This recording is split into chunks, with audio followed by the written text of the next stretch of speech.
Hi everyone. इस video में हम देखेंगे जावास्क्रिप्ट के अंदर हम ऑब्जेक्ट ओरिएंटेड प्रोग्रामिंग कैसे कर सकते हैं। तो अब ये क्वेश्चन आता है, ये ऑब्जेक्ट ओरिएंटेड प्रोग्रामिंग क्या है?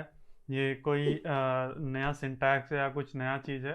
तो ये बस एक तरीका है, हमें प्रोग्राम को एक लिखने का तरीका है जिसमें हम हर एक चीज़ को एक ऑब्जेक्ट के रूप में सोचते हैं कि कोई भी काम करना होगा, हम एक बड़ा सा ऑब्जेक्ट बनाएंगे, उसी के अंदर हम अपना डेटा रखेंगे। जैसे कि हम अभी तक वेरिएबल्स को बाहर डिफाइन करते हैं, जैसे कि const something, const age is equal to something, const user is equal to something, या लेट वार, कुछ भी यूज़ करके हम ग्लोबली एक वेरिएबल डिफाइन करते हैं। लेकिन जब ऑब्जेक्ट ओरिएंटेड प्रोग्रामिंग करते हैं तो सब कुछ एक ऑब्जेक्ट के अंदर एज ए प्रॉपर्टी रहता है। तो हमारा डेटा भी ऑब्जेक्ट के अंदर रहेगा और जो फंक्शंस बनाएंगे वो भी ऑब्जेक्ट के अंदर ही रहेगा। तो हम अपना लॉजिक और डेटा सब कुछ जब ऑब्जेक्ट के अंदर रख के अपना काम करते हैं, तब उस तरीके को हम बोलते हैं ऑब्जेक्ट ओरिएंटेड प्रोग्रामिंग। तो इस तरीके के अलावा, मतलब इस ऑब्जेक्ट ओरिएंटेड प्रोग्रामिंग के अलावा और भी कोई होता है? तो हाँ, होता है। अभी तक जो हम करते आए हैं वो होता है प्रोसीजरल प्रोग्रामिंग। ठीक है, प्रोसीजरल मतलब लाइन बाय लाइन एक एक कोड हम लोग लिखेंगे और वो काम करेगा। तो उसको बोलते हैं प्रोसीजरल प्रोग्रामिंग, जो कि हम लोग आज तक करते आए हैं। और एक और होता है जिसको बोलते हैं फंक्शनल प्रोग्रामिंग। उसमें हम हर एक चीज़ को फंक्शंस के रूप में सोचते हैं और उसमें एक प्योर फंक्शंस का कॉन्सेप्ट होता है। तो वो भी हम देखेंगे। ठीक है, फंक्शनल प्रोग्रामिंग क्या होती है, प्योर फंक्शंस क्या होते हैं। बेसिकली फंक्शनल प्रोग्रामिंग थोड़ी सी प्रोसीजरल प्रोग्रामिंग टाइप में होती है, लेकिन वहाँ पर जो हमारे फंक्शंस होते हैं प्योर फंक्शंस होते हैं। तो ये प्योर फंक्शन क्या होता है वो सब कुछ हम आने वाले वीडियो में कभी देखेंगे, जब हम फंक्शनल प्रोग्रामिंग के बारे में डिस्कस करेंगे। अभी हम ऑब्जेक्ट ओरिएंटेड प्रोग्रामिंग के बारे में डिस्कस करेंगे। और ये हम जावा स्क्रिप्ट के अंदर हम हर तरह की प्रोग्रामिंग कर सकते हैं। ऑब्जेक्ट ओरिएंटेड प्रोग्रामिंग भी कर सकते हैं, फंक्शनल प्रोग्रामिंग भी कर सकते हैं, और प्रोसीजरल तो कर ही सकते हैं।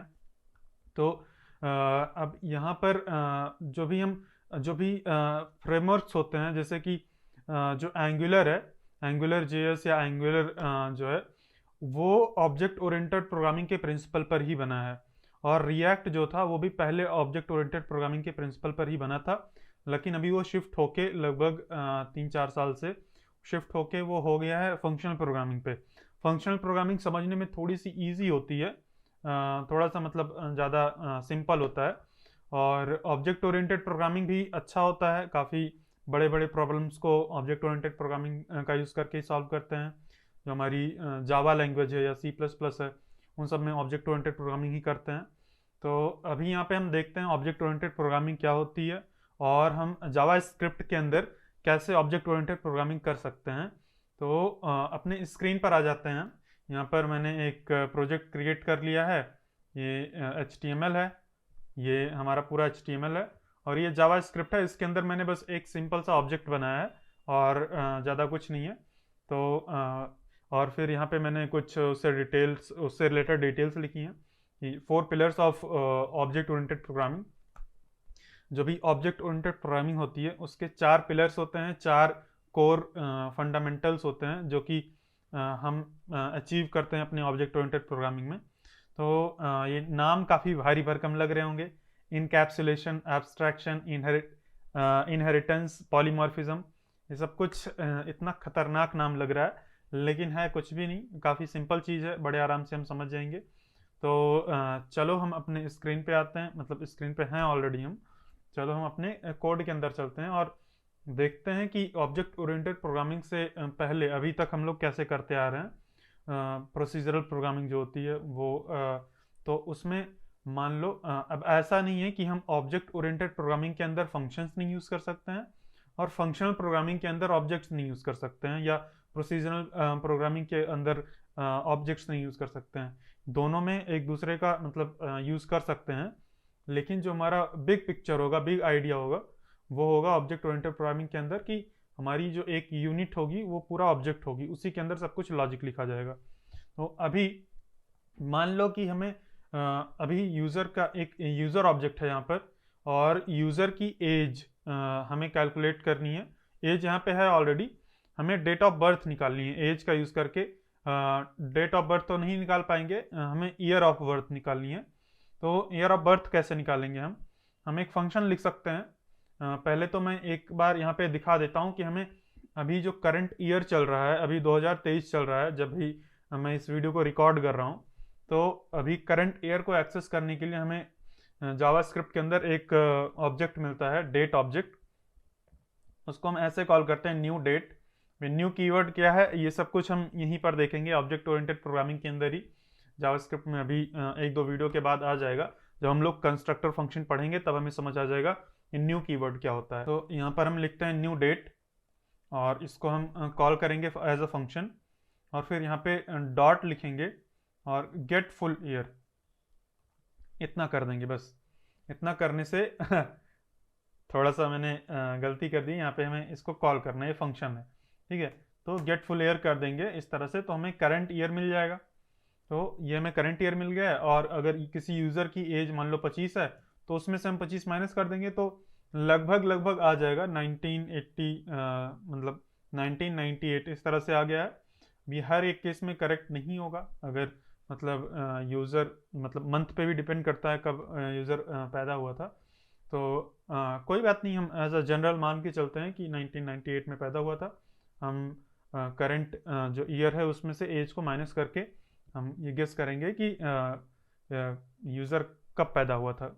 तो एक हम फंक्शन क्रिएट कर सकते हैं अभी नॉर्मल जो प्रोसीजरल प्रोग्रामिंग होती है यहाँ पे। और यहाँ पे हम क्या कर सकते हैं, हम यहाँ पे करेंगे एक फंक्शन का नाम देंगे हम get age year, year age, age year लिखेंगे, गेट एज ईयर, और यहाँ पे एज डाल देंगे हम, और इधर से हम रिटर्न करवा देंगे ये चीज माइनस एज, ये चीज हम रिटर्न करवा देंगे बस। तो अगर कोई भी यूजर इस एज गेट एज ईयर को कॉल करेगा और उसमें यूजर की एज पास कर देगा तो उसको मिल जाएगा ईयर, किस ईयर में पैदा हुआ था। तो मैं क्या करता हूँ, यहाँ पे इस फंक्शन को कॉल करता हूँ और यहाँ पे मैं डाल देता हूँ यूजर डॉट एज, मतलब यूजर की जो भी एज है वो पास कर देता हूँ, और मुझे 1998 ये एज मिल गई है। तो अब ये जो चीज़ है ये एक ऑब्जेक्ट ओरिएंटेड प्रोग्रामिंग नहीं है, ये हमारा प्रोसीजरल प्रोग्रामिंग बोल सकते हैं, और एक तरह से फंक्शनल प्रोग्रामिंग टाइप में है ये। तो अब इस प्रोग्राम को ऑब्जेक्ट ओरिएंटेड बनाने के लिए हमें क्या करना पड़ेगा, इस फंक्शन को हम इस ऑब्जेक्ट के अंदर ही रख देंगे एज अ मेथड। मैं कॉमा लगाता हूँ यहाँ पे और यहाँ पे इसको रख दूंगा, और इसको मैं अभी एक फंक्शन को ऑब्जेक्ट के अंदर हम कैसे रखते हैं ये हम दो तरह से रख सकते हैं। एक तो इस तरह से कर सकते हैं, और इसका नाम अभी देने की ज़रूरत नहीं है, एक की हमने क्रिएट कर दिया और उसके आगे हमने एनोनिमस फंक्शन रख दिया है, तो ये यहाँ पे आ जाएगा। अब यहाँ पर हम एक जो पैरामीटर एक्सेप्ट कर रहे हैं, इस पैरामीटर की ज़रूरत नहीं है। हम क्या कर सकते हैं, यहाँ पे हम सीधा यूज़र डॉट एज यहाँ पे लिख सकते हैं, इस तरह से लिख के एक्सेस कर सकते हैं, और ये हमारा रेडी हो जाएगा गेट एज ईयर ये वाला फंक्शन। तो अभी हमें क्या, हम इसको कैसे एक्सेस करेंगे, user dot get age year इस तरह से हम कॉल कर देंगे, और हमें कोई पैरामीटर भी पास करने की ज़रूरत नहीं पड़ी, ये इसी ऑब्जेक्ट के अंदर है, ठीक है। तो ये हमने ऑब्जेक्ट क्रिएट कर लिया, और इसको एक तरह से हम बोलेंगे कि ये एक हमारा जो प्रोग्राम है ऑब्जेक्ट ओरिएंटेड प्रोग्राम है। तो इसमें हमने मतलब इनकैप्सुलेशन का मतलब जो होता है यहाँ पे, इनकैप्सुलेशन का वैसे एक्चुअल मतलब होता है कि अलग अलग चीज़ों को एक जगह पे फिट करना, एक जगह पे पुट करना, रखना।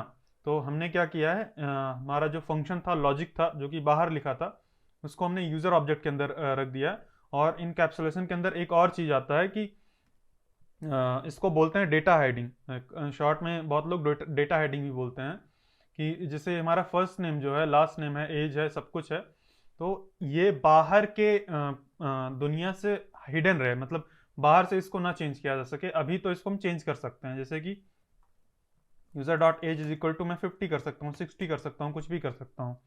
और गेट एज ईयर अगर अभी करेंगे तो देखो 1963 हो गया।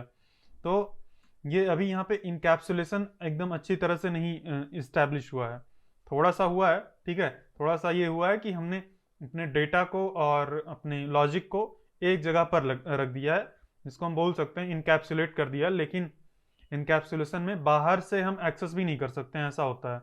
तो बाहर से मतलब हम जितना हो सके, जितनी प्रॉपर्टीज को एक्सेस करने की ज़रूरत है उतनी को ही हम बाहर रखें। जैसे कि अगर ये यूज़र ऑब्जेक्ट है तो उसकी एज को अगर हमें बाहर से एक्सेस करने की ज़रूरत नहीं है तो हम उसको हाइड कर दें। अब हाइड करने का कोई वैसा तरीका नहीं होता है जावास्क्रिप्ट के अंदर। बाय डिफ़ॉल्ट हाइड करने का, जैसे अदर लैंग्वेजेस में क्या होता है, हम प्राइवेट करके मेथड प्रॉपर्टीज क्रिएट कर सकते हैं, लेकिन जावास्क्रिप्ट के अंदर ऐसा नहीं होता है। ठीक है, लेकिन हम जब क्लासेस पढ़ेंगे तो वहाँ पे देखेंगे कि एक तरीका होता है। ठीक है, वहाँ पे हम हैश लगा देते हैं तो वो प्राइवेट प्रॉपर्टी बन जाती है, लेकिन अभी डायरेक्टली हम ऑब्जेक्ट में नहीं कर सकते हैं। तो जब हम क्लासेस पे पहुँचेंगे तब देखेंगे कि कैसे हम हैश लगा के प्रॉपर्टीज़ को प्राइवेट बना सकते हैं। तो इतना ठीक है, इनकैप्सुलेशन हमने पार्शली इम्प्लीमेंट कर दिया है। और फिर एब्स्ट्रैक्शन होता है। एब्स्ट्रैक्शन जो दूसरा कॉन्सेप्ट होता है, ये दोनों हमने अचीव कर लिया है वैसे भी।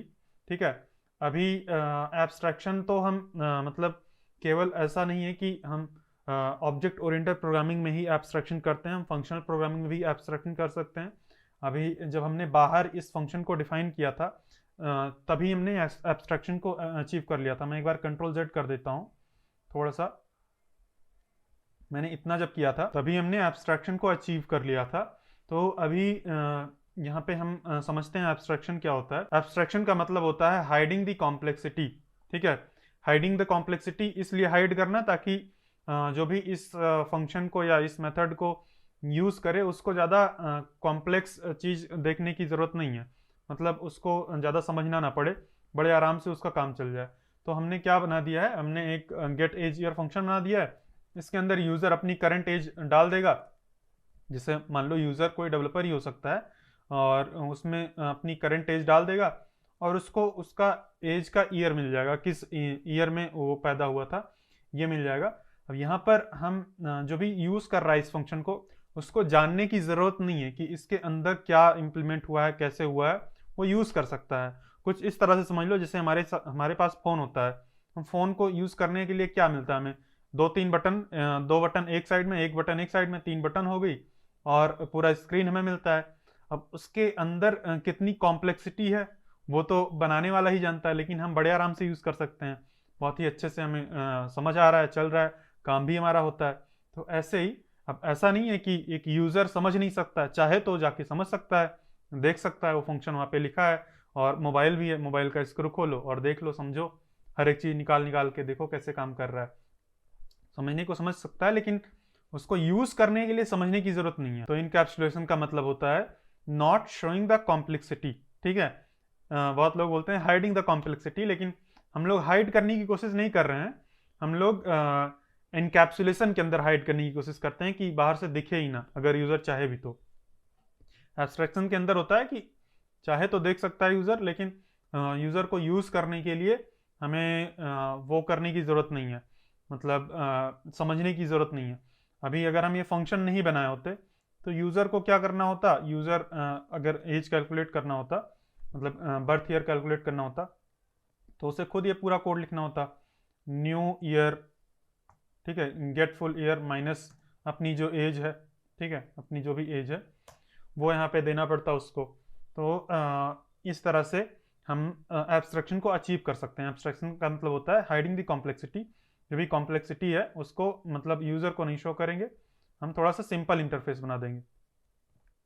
और यहाँ पर जो भी हमारा इंटरफेस है और भी सिंपल हो गया है, हमें एज भी पास करने की जरूरत नहीं, ऑटोमेटिक हम लोग एज उठा ले रहे हैं, यूज़र ऑब्जेक्ट से ही वहीं से उठा ले रहे हैं कितनी एज है, तो ऑटोमेटिक ये एज बन जाएगी। अब ये ठीक है, काफ़ी अच्छा काम कर रहा है। अभी हमने दो चीज़ें देख ली हैं, इनकैप्सुलेशन और एब्स्ट्रैक्शन। ठीक है, अभी इनहेरिटेंस और पॉलीमॉर्फिज्म, ये भी काफ़ी खतरनाक नाम लग रहा है, ये सब कुछ हम आगे आने वाली वीडियो में समझेंगे। लेकिन अभी हम यहाँ पे एक प्रॉब्लम को डिस्कस करने जा रहे हैं। जैसे कि मान लो ये हमारा एक यूज़र 1 हो गया, ठीक है, और अगर हमें एक दूसरा यूज़र क्रिएट करना है तो हमें इतना पूरा कोड फिर से लिखना होगा, और लिखना होगा यूज़र 2, नाम उसका कुछ भी हो सकता है, आकाश हो गया, इसका एज कर देते हैं 29, और ये फिर यूज़र 2 हो जाएगा और ये हो जाएगा यूज़र 1। ठीक है, तो हमें अगर मल्टीपल यूज़र्स क्रिएट करने हैं तो हमें बार बार पूरा एक ऑब्जेक्ट क्रिएट करना होगा।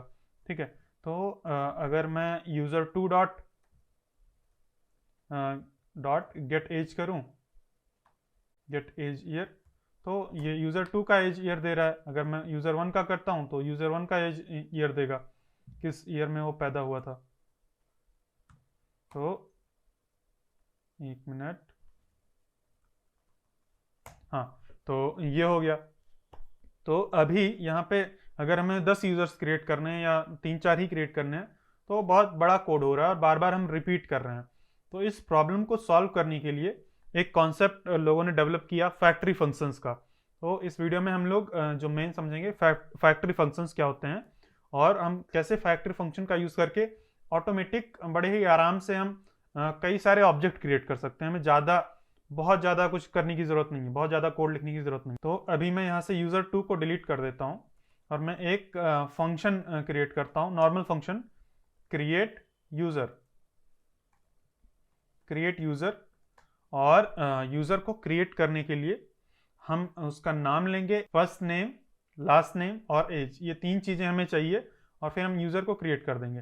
तो अभी हम ऐसे ही क्रिएट कर देते हैं, मान लो const user is equal to empty object हम कर देते हैं, ठीक है। और इस फंक्शन को और यहां से हम रिटर्न कर देते हैं यूजर। तो इस फंक्शन को जब भी हम कॉल करेंगे ऐसे ही तो हमें एक ऑब्जेक्ट मिल जाएगा जो कि एम्प्टी ऑब्जेक्ट होगा, बस ये एम्प्टी ऑब्जेक्ट है, ठीक है। तो अभी हम क्या कर सकते हैं, यहाँ पे हम कुछ प्रॉपर्टीज चाहें तो हम सेट कर सकते हैं, जैसे कि हम first name, last name, age, ये सब कुछ सेट कर सकते हैं। तो ये इतना सेट कर दिया तो अभी ये एम्प्टी ऑब्जेक्ट नहीं होगा। अभी हम कॉल करेंगे तो ये एक ऑब्जेक्ट मिलेगा। अब इसको हम अगर 10 बार कॉल करेंगे तो 10 बार सेम ऑब्जेक्ट मिलेगा। हमें इसको ऐसा बनाना है कि हम इसका नाम चेंज कर सकें, एज चेंज कर सकें और मतलब फर्स्ट नेम, लास्ट नेम, ये सब कुछ चेंज कर सकें। तो हम यहाँ पर लेते हैं वो क्या बोलते हैं, हम यहाँ पर एक्सेप्ट करते हैं फर्स्ट नेम, ठीक है, लास्ट नेम और एज, ये 3 पैरामीटर एक्सेप्ट करते हैं। तो ये हो गया, हमने इन तीनों पैरामीटर एक्सेप्ट कर लिया। अब कॉल करते टाइम हमें इस तीनों पैरामीटर को पास करना होगा। तो हम पास करेंगे और यहाँ पे first name is equal to first name कर देंगे इस तरह से, last name is equal to last name कर देंगे और age is equal to age कर देंगे। इतना कर देते हैं और हम जब कॉल करेंगे इसको, तब कॉल करते टाइम हम इसमें अलग अलग नाम, अलग अलग वैल्यूज पास करेंगे। जैसे क्रिएट यूजर हमने पास किया, ऐसे ही अगर हम पास कर देंगे सब कुछ अनडिफाइंड अनडिफाइंड अनडिफाइंड आ जाएगा। तो हम यहाँ पे नाम पास करेंगे, मैं यहाँ पे पास कर देता हूँ अमन और अमन मिश्रा, इस तरह से कर देते हैं, ये हो गया। और एज कर देते हैं 32। तो इस फंक्शन ने हमें एक ऑब्जेक्ट दे दिया है क्रिएट करके, ठीक है। उसमें तीनों प्रॉपर्टीज रख दी हैं, अमन, मिश्रा और मतलब फर्स्ट नेम, लास्ट नेम और एज, ये तीनों प्रॉपर्टीज इसने रख दी हैं। अब यहाँ पर एक और शॉर्टकट मैं बताना चाहता हूँ। अगर हमारा प्रॉपर्टी और जो वैल्यू दोनों सेट करने जा रहे हैं वो अगर सेम है तो हम एक ही बार में कर सकते हैं, हमें कॉलन करके लिखने की जरूरत नहीं है। हम ऐसा ही कर देंगे तो भी हमारा बन जाएगा ऑब्जेक्ट। और अगर हम देखेंगे, अगर फिर से मैं कॉल करूं तो ये देखो, first name, last name, Mishra, age, तो ये तीनों प्रॉपर्टीज यहाँ पे आ चुकी हैं और हमने बस केवल एक ही बार लिखा है। तो ये एक नया फीचर है जावास्क्रिप्ट का। यहाँ पे हमें अगर की और वैल्यू दोनों सेम है तो हम उस वैल्यू को ही लिख देंगे एज इट इज और वो ऑटोमेटिक की क्रिएट कर देगा उसके नाम से और वैल्यू भी उसके आगे असाइन कर देगा, ये होता है। और यहाँ पर भी जैसे इसके केस में शॉर्टकट है, ऐसे ही फंक्शन के केस में शॉर्टकट है। हम फंक्शन सीधा ऐसे लिख सकते हैं, हम बिना फंक्शन कीवर्ड यूज किया और बिना कॉलन लगाया हम ऐसे भी लिख देंगे तो भी चल जाएगा। ये बस एक नया सिंटैक्स है बस। तो जब ऐसा लिखा है तो ऐसे समझ लो कि ये कुछ इस तरह से लिखा है, इस तरह से बस। तो यहाँ पे बस थोड़ा सा शॉर्ट करने के लिए जावास्क्रिप्ट ने थोड़ा सा नया तरीका दे दिया है बस, बाकी है वही चीज़, कोई डिफरेंस नहीं है। तो ये हमने कर दिया है। अब ये चीज़ हम ये जो गेट एज ईयर है यहाँ पे भी रख सकते हैं, कोई दिक्कत की बात नहीं है। और यहाँ पर हमें क्या करना होगा, ये यूज़र डॉट एज इस तरह से करना होगा, ठीक है। तो ये हमने कर दिया। और अगर हम इसको रिलोड करें और यहाँ पे हम कॉल करें तो ये हमें ऑब्जेक्ट मिल जाएगा, उसके अंदर तीनों प्रॉपर्टीज़ भी हैं और एक मेथड भी है। अब हम इसको चाहें तो एक वेरिएबल में स्टोर कर सकते हैं। मैं इसको यहाँ पे कर देता हूँ और ये पूरा इतना ऑब्जेक्ट पूरा डिलीट कर देता हूँ जो मैंने शुरुआत में बनाया था। यहाँ पे मैं करूँगा const user1 is equal to, मैं इस कंसोल से कॉपी कर लेता हूँ, नहीं तो मुझे सबका नाम देना पड़ेगा। तो ये मैंने कॉपी कर लिया। क्रिएट यूज़र, तो ये क्या करेगा, एक ऑब्जेक्ट क्रिएट करेगा।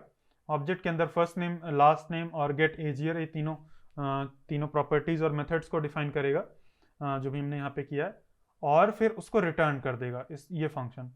तो यहाँ पे अगर हम चेक करेंगे user1, तो user1 हमें मिल गया, और हम user1 dot get age year करेंगे तो इसका एज ईयर हमें मिल जाएगा। अब ऐसे ही हम दूसरा ऑब्जेक्ट भी क्रिएट कर सकते हैं, मतलब दूसरा यूज़र भी क्रिएट कर सकते हैं। मैं अपना नाम यहाँ पे दे देता हूँ, मैं कर देता हूँ 72, ठीक है। तो इतना मैंने कर दिया। अभी अगर हम यूज़र 2 को देखेंगे तो यूज़र 2 है यहाँ पे, और यूज़र 2 का एज है, और उससे रिलेटेड जो भी गेट एज ईयर है वो भी है। तो यहाँ पे अगर मैं गेट एज ईयर करूँगा तो मैं किस साल में पैदा हुआ था, 1951 में, ठीक है। तो ये हो गया। अभी ये एकदम सही से काम कर रहा है और काफ़ी मस्त है, ये चलता है, कोई दिक्कत की बात नहीं है। लेकिन यहाँ पे एक दिक्कत की बात है। वो क्या दिक्कत की बात है? दिक्कत की बात ये है कि हम दो बार ऑब्जेक्ट क्रिएट कर रहे हैं, दोनों में प्रॉपर्टीज़ अलग अलग हैं, अलग अलग प्रॉपर्टीज़ हैं, है ना। ये दूसरी प्रॉपर्टी है, मतलब प्रॉपर्टी जो है उसकी वैल्यूज़ अलग अलग हैं, तो ये सेंस बनाता है। लेकिन जो हमारा ये गेट एज ईयर फंक्शन है, ये भी एक ही काम कर रहा है, ठीक है, ये भी एक ही काम कर रहा है, एकदम सेम है, लेकिन हर एक ऑब्जेक्ट के अंदर अलग अलग आ रहा है वो, ठीक है। अगर हम देखेंगे तो ये user1 डॉट अगर गेट एज ईयर करेंगे तो ये भी मतलब देखने में हमें एकदम वैसे एकदम एज इट इज लग रहा है, यूजर डॉट एज, ठीक है। अगर हम यहाँ पे user2 dot get age year करेंगे तो भी एकदम वैसे ही आ रहा है। तो ये एकदम सेम फंक्शन है, लेकिन वो दो दो जगह पे स्टोर हो रहा है। यूजर1 के अंदर भी स्टोर हो रहा है, यूजर1 के अंदर अगर हम देखेंगे तो यहाँ भी स्टोर हो रहा है, ये देखो यहाँ पे गेट एज ईयर है, और यूजर2 के अंदर भी स्टोर हो रहा है, तो यहाँ पे भी स्टोर हो रहा है। अगर यूजर2 के अंदर देखेंगे, ये एक्सपैंड हो गया, हाँ, तो यहाँ पे दोनों जगह पे सेम फंक्शन दो दो जगह पे आ रहा है। यानी कि अगर हम इसको कंपेयर करें मेमोरी में, तो user1 dot get age year अगर करेंगे इज इक्वल टू, अगर हम ट्रिपल इक्वल टू करेंगे user2 dot get age year, अगर ऐसा करते हैं तो ये फॉल्स आ रहा है। इसका मतलब मेमोरी में जो भी हमारा फंक्शन स्टोर है ये दो जगह पे है, दो अलग अलग जगहों पे है। तो यहाँ पर ये गड़बड़ी है, ये कमी है कि हम अगर 10 यूजर्स क्रिएट करेंगे तो 10 के लिए अलग अलग फंक्शन क्रिएट होगा, और काम तो सेम ही कर रहा है। तो इससे अच्छा तो हमारा स्टार्टिंग में ही था, हम एक ही फंक्शन बाहर क्रिएट कर दे रहे थे। हमने एक फंक्शन स्टार्टिंग में बाहर ही क्रिएट किया था कि फंक्शन गेट एज ईयर, फिर उसमें अलग अलग यूजर्स का नाम पास कर दे रहे थे। तो वही अच्छा था, एक ही, कम से कम हमारी मेमोरी को एक ही फंक्शन स्टोर करने की जरूरत पड़ी थी। अगर ज़्यादा फंक्शन हम स्टोर करेंगे, ज़्यादा सेम चीज़ है लॉजिक, लेकिन बार बार मेमोरी में स्टोर कर रहे हैं, तो वो फालतू है, वो अच्छी बात नहीं है, ठीक है। तो इसको सॉल्व करने के लिए एक दूसरा तरीका डेवलप किया गया जिसको बोलते हैं कंस्ट्रक्टर फंक्शन। तो नेक्स्ट वीडियो में हम देखेंगे कंस्ट्रक्टर फंक्शन क्या होता है और कैसे कंस्ट्रक्टर फंक्शन इस प्रॉब्लम को सॉल्व करता है, ठीक है। तो यहाँ पर आप लोग को ये भी समझ आ गया कि हम मल्टीपल यूजर्स क्रिएट कर सकते हैं, लेकिन उसमें जो फंक्शंस रहेंगे हर एक यूजर के लिए, जो भी गेट एज ईयर है या गेट फुल नेम, अगर हम एक फंक्शन क्रिएट किए होते तो वो पूरा लॉजिक जो है वो सेम है, हर एक ऑब्जेक्ट के लिए, हर एक यूजर के लिए सेम है, लेकिन वो मेमोरी में अलग अलग जगह पे स्टोर हो रहा है। अगर सेम फंक्शन होता तो वो इक्वल आता। जैसे कि हम दो एरेज क्रिएट करते हैं, मैं यहाँ पे दो एरे क्रिएट करता हूँ ऐसे ही, मैं बस कुछ डिमॉन्स्ट्रेट करने के लिए मैं एक एरे क्रिएट कर देता हूँ, array one is equal to 1 2, बस ऐसे ही, और एरे2 इज इक्वल टू 2 3 4, इस तरह से मैंने क्रिएट कर दिया, और ये हो गया एरे2। अब अगर हम एरे1 देखें, ठीक है, एरे1, तो इसके ऊपर हम यहाँ पर हमें कोई भी मेथड नहीं दिख रहा है, ठीक है। डायरेक्टली, लेकिन हम चाहें तो array1 डॉट पॉप अगर हम लिखेंगे तो फंक्शन आएगा। ये किस तरह से आ गया, फिर से मैं array1 को दिखाता हूँ। तो यहाँ पे पॉप कोई फंक्शन यहाँ पे नहीं दिख रहा है, वो इसकी प्रोटोटाइप में। यहाँ पे अगर हम स्क्रॉल करके आएंगे तो हमें यहाँ कहीं मिलेगा array डॉट पॉप, ये देखो पॉप मिल रहा है। तो ये कुछ अलग तरह से है। अगर हम इसको array dot pop array1 dot pop triple equal to करें array2 डॉट पॉप, तो ये इक्वल आ रहा है, यानी कि जो पॉप मेथड है एरे के ऊपर वो इक्वल है, यानी कि मेमोरी में जहां भी रखा होगा एक ही लोकेशन पे रखा होगा, एक ही लोकेशन को पॉइंट कर रहा होगा। अगर आपको पता नहीं है कि ऑब्जेक्ट जो होते हैं वो एक एड्रेस को पॉइंट करते हैं, तो उसके ऊपर ऑलरेडी मैंने एक वीडियो बनाया है, you can see variable address या how to see variable address in dev tools, इस तरह से। तो हम एक वेरिएबल का एड्रेस कैसे देख सकते हैं, एक ऑब्जेक्ट का एड्रेस कैसे देख सकते हैं, वो मैंने एकदम अच्छे से एक्सप्लेन किया है, एकदम अच्छे से एक्सप्लेन किया है। तो वो वीडियो आप देख लोगे तो आपको एक आइडिया लग जाएगा कि कैसे जो एक ऑब्जेक्ट होता है वो मेमोरी में एक एड्रेस को पॉइंट करता है। तो यहाँ पर जो ये पॉप फंक्शन है मेमोरी में एक ही जगह रखा है, उसका एक्सेस array1 के पास भी है, उसका एक्सेस array2 के पास भी है। तो नेक्स्ट वीडियो में हम यही देखेंगे कि यूजर मतलब यूजर ऑब्जेक्ट के पास इसको कैसे मतलब ये जो गेट एज है, गेट एज ईयर, इसको हम कैसे इस तरह से डिफाइन करें कि ये यूजर 1 के पास भी इसका एक्सेस हो जाए, यूजर 2 के पास भी इसका एक्सेस हो जाए, और मेमोरी में भी एक ही जगह रहे। तो वो सब कुछ हम देखेंगे। अभी अगर हम यूजर 1 देखें, यूजर 1 तो सीधा यहाँ पे गेट एज ईयर प्रॉपर्टी है, तो हम इसको इसके प्रोटोटाइप में डालेंगे। जो हमें स्क्वायर ब्रैकेट प्रोटोटाइप दिख रहा है, इस चीज को यहाँ पे डालेंगे। और किस तरह से डालेंगे ये सब कुछ हम आने वाली वीडियो में देखेंगे, नेक्स्ट वीडियो में। तो मैं ये उम्मीद करता हूँ आपको कंस्ट्रक्टर फंक्शन और आपको ऑब्जेक्ट ओरिएंटेड प्रोग्रामिंग ये थोड़ा अच्छे से समझ में आया होगा। इसके हमने दो फंडामेंटल पिलर्स को डिस्कस किया, इनकैप्सुलेशन और एब्स्ट्रक्शन। इनकैप्सुलेशन का मतलब होता है कि पुटिंग मल्टीपल चीज ठीक है, putting multiple things in one place. जैसे हमारा लॉजिक जो है और हमारा डेटा जो है उसको एक जगह में रखना, और केवल उतनी ही चीज़ों को दिखाना जितनी की ज़रूरत है बाहर। अगर किसी भी प्रॉपर्टी को बाहर दिखने की ज़रूरत नहीं है तो हम उसको हाइड कर देंगे। अब हालांकि जावास्क्रिप्ट में बाय डिफ़ॉल्ट ऑब्जेक्ट के अंदर प्रॉपर्टीज़ को हाइड करने का कोई भी तरीका नहीं है, लेकिन आगे चल के हम देखेंगे एक दो तरीके अभी जावास्क्रिप्ट में नए आए हैं, जल्दी आए हैं। जब हम क्लास का यूज़ करके, अभी हम फैक्ट्री फंक्शन का यूज़ करके ऑब्जेक्ट क्रिएट कर रहे हैं, जब क्लास का यूज़ करके हम ऑब्जेक्ट क्रिएट करेंगे तो वहाँ पर एक तरीका होता है कि हम अपने प्रॉपर्टीज़ को प्राइवेट कर सकते हैं, बाहर से एक्सेस नहीं किया जा सकता। तब वहाँ पे अच्छे से इनकैप्सुलेशन इस्टेब्लिश हो जाएगा। और नेक्स्ट वीडियो में हम इनहेरिटेंस देखेंगे और पॉलीमॉर्फिज्म देखेंगे, तो हमें पूरा ओवरऑल कंसेप्ट समझ में आ जाएगा। और अभी तक हमने दिस कीवर्ड भी डिस्कस नहीं किया है, जो कि बहुत ही ज़्यादा पूछा जाता है इंटरव्यूज़ में। दिस कीवर्ड क्या होता है, कहाँ पे उसकी वैल्यू क्या होगी, तो वो सब कुछ हम नेक्स्ट वीडियो से ही हम डिस्कस करना शुरू करेंगे। दिस कीवर्ड क्या है और कहाँ उसकी वैल्यू क्या होती है, कैसे चेंज होती है, वो सब कुछ नेक्स्ट वीडियो में देखेंगे। और दिस कीवर्ड जो है उस पर एक वीडियो बनाना कभी भी स्टार्टिंग में अगर मैं बना देता, मैं चाहता तो बना देता, लेकिन फिर अच्छे से समझ में नहीं आएगा। दिस जो है वो अलग अलग टॉपिक में अलग अलग बदलता रहता है, ठीक है। तो वो हम अलग अलग वीडियो में, मल्टीपल वीडियोस में करके हम दिस टॉपिक को समझेंगे, और एंड में चल के जब हम सारे टॉपिक समझ लेंगे जहाँ पे दिस की वैल्यू चेंज होती रहती है, उसके बाद मैं एक वीडियो बना दूंगा दिस के ऊपर, दिस कीवर्ड क्या होता है, कैसे काम करता है, कहाँ पे उसकी वैल्यू क्या होती है। तब आपको अच्छे से समझ में आ जाएगा क्या होता है दिस कीवर्ड। तो मैं ये उम्मीद करता हूँ आपको ऊप्स का कॉन्सेप्ट और फैक्ट्री फंक्शंस ये दोनों अच्छे से समझ में आ गए होंगे।